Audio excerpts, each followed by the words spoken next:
नमस्कार, आप देख रहे हैं सिटी न्यूज और मैं हूं आपके साथ कंचन। ढोरी एरिया के ऑफिसर क्लब में आयोजित जनता मजदूर संघ का एक दिवसीय कार्यकर्ता सम्मेलन समारोह पूरे उत्साह, जोश और अनुशासन के साथ सफलतापूर्वक संपन्न हो गया। इस कार्यक्रम में न केवल संगठन की मजबूती को दर्शाया बल्कि आने वाले समय में मजदूर हितों की लड़ाई को और तेज करने का स्पष्ट संदेश भी दिया। सम्मेलन में मुख्य अतिथि के रूप में जनता मजदूर संघ के महामंत्री सह CIL safety board member Siddharth Gautam के साथ झरिया के पूर्व विधायक संजीव सिंह और झरिया विधायक रागिनी सिंह मंचासीन रहे। सभी अतिथियों ने कार्यकर्ताओं को संबोधित करते हुए कहा कि संगठन की असली ताकत तो उसकी जमीनी इकाइयां और कर्मठ कार्यकर्ता होते हैं। अपने संबोधन में वक्ताओं ने कहा कि मजदूरों के अधिकार, सुरक्षा और सम्मान से किसी भी तरह का समझौता नहीं किया जाएगा। संगठन हर परिस्थिति में श्रमिकों के साथ खड़ा है और भविष्य में भी संघर्ष की ये परंपरा मजबूती से जारी रहेगी। सम्मेलन में CCL के सभी वरिष्ठ पदाधिकारी, विभिन्न एरिया के अध्यक्ष, सचिव और बड़ी संख्या में कार्यकर्ता उपस्थित रहे। सम्मेलन में कार्यकर्ताओं को दिशा निर्देश, संगठनात्मक एकता और भविष्य की रणनीति पर विस्तार से मार्गदर्शन दिया गया।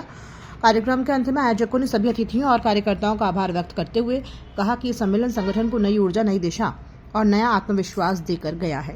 और यहाँ ज्यादातर उपस्थिति जो है वो ढोरी क्षेत्र के साथियों की है, तो हम लोगों ने उसके लिए कुछ और सोच रखा है। अभी आपसे मैं वो साझा भी करूंगा। लेकिन जो भी साथी जिन्होंने मेंबरशिप 20% से ऊपर किया है, मैं उनको बहुत बहुत बधाई देता हूं। और साथ ही साथ जो साथी इस आंकड़े को नहीं छू पाए हैं, उनको ये शुभकामनाएं देता हूं कि भाई इस वर्ष कम से कम हम लोग उस आंकड़े को छू लें। देखिए, बेरमो की धरती पर 2013-14 में करीब आए थे और आज तकरीबन 8.5-9 साल के बाद जो है इस क्षेत्र में जनता मजदूर संघ के कार्यक्रम में उपस्थित हुए हैं। और यहाँ संगठन के साथियों ने वनभोज का कार्यक्रम रखा है और एक कार्यकर्ता मिलन समारोह कहिए कि 8.5 साल बाद जो उपस्थिति नहीं थी, उस उपस्थिति में यहाँ आज मौजूद होने का मौका मिला है और इसी कार्यक्रम को लेकर अपने लोगों के साथ संवाद होने का मौका मिला है। में सभी आपस का सभी संगठन के लोग आते हैं और एक वनभोज के द्वारा हम लोग कार्यक्रम रखा जाता है, जिसमें सभी लोग आते हैं और आपस में सभी लोग अपने अपने बातों को रखते हैं। बाकी ऐसा कुछ विशेष नहीं है, हर साल एक कार्यक्रम होता है। इस कार्यक्रम में सभी लोग अपने नेतागण से मिलते हैं, जुलते हैं, कुछ अपने मन का बात भी रखते हैं और संगठन द्वारा जो कार्य हो रहा है उसमें कमी बेसी भी जो होता है, हम लोग आपस में जो भी होता है उसको हम लोग देख लेते हैं। यहाँ जो उपस्थिति हुई है और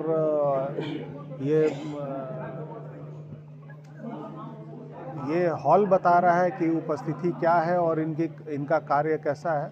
मैं स्पष्ट रूप से कहता हूँ कि जिस तरह से इन्होंने संगठन को संभाला है और जिस मजबूती के साथ कार्य कर रहे हैं, निश्चित रूप से संगठन हमारा CCL क्षेत्र में बहुत ही मजबूत है। अखबार के भी माध्यम से कई बार भी संगठन जो है अपना परिचय दे चुका है और CCL भी रिकॉर्ड में ये बता चुका है कि हमारा संगठन किस स्थान पे है। श्रमिक भाइयों को हम यही कहना चाहते हैं कि आप अपनी एकजुटता बनाए रखें और आजकल तो मैनेजमेंट आउटसोर्सिंग नामक चिड़िया से अपना काम करवा रहा है, लेकिन असंगठित के भी जो मजदूर हैं उन पर भी काफ़ी शोषण हो रहा है।